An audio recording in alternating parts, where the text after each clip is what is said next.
Bernie Sanders is doing awfully well in his quest for the 2020 presidential nomination for the Democratic Party, considering that he is a socialist, and in the history of the world, socialism has never worked ever.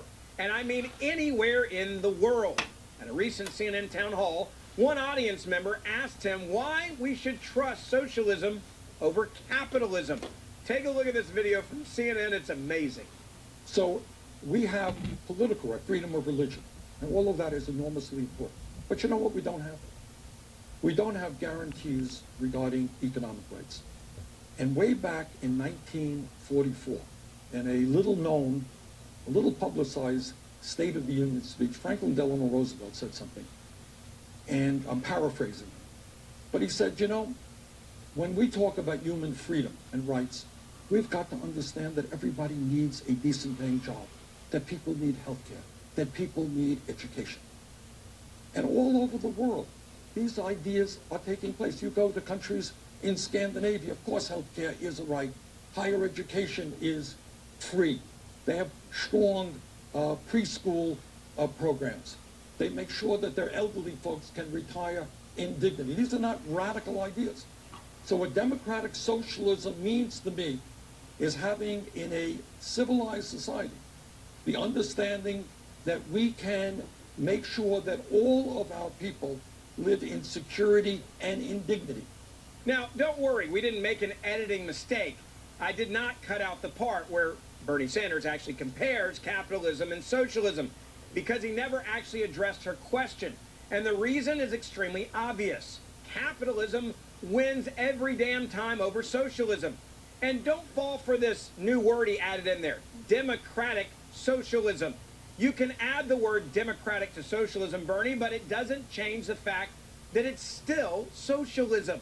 Now, in translation, voting for your oppressor doesn't mean you're not going to be oppressed. Now, Sanders talked about how everyone is going to be taken care of.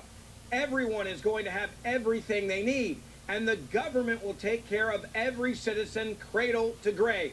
So let's think about what is happening at this very moment right now in the socialist country of Venezuela. Last month, 2 weeks after the dictator Maduro was sworn in for his second term, Juan Guaido, the opposition leader, declared himself president of the country. Now, Maduro will not allow any humanitarian aid into the country right now. No food for his people, nothing at all. Now, why is that so incredibly important? Because Venezuela, a country that is incredibly rich in natural resources, a country that should be wealthy beyond belief. Well, unfortunately, it has a population that right now is literally starving.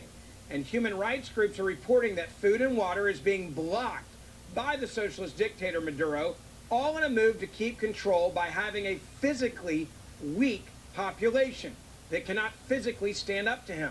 Now, this is actual socialism.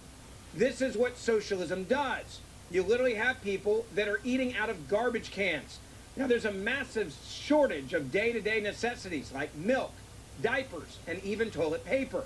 Electric power is even being rationed in the country right now. And they have the Bernie Sanders dream of health care for everyone in Venezuela.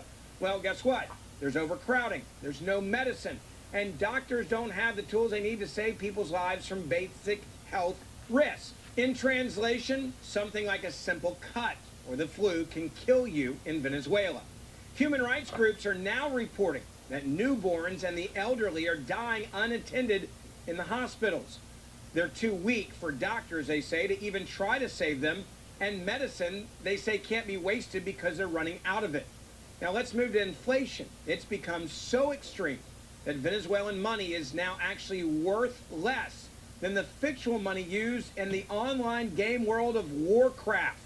Now let me remind you of who Bernie Sanders actually is, the guy that's in favor of this lifestyle. He's the classic socialist politician who is do as I say, not as I do.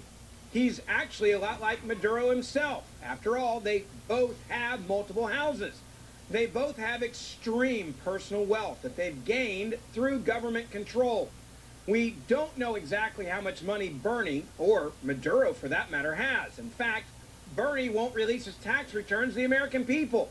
At the same town hall, CNN's Wolf Blitzer asked him, "Why won't you show us your tax returns? Take a look." Well,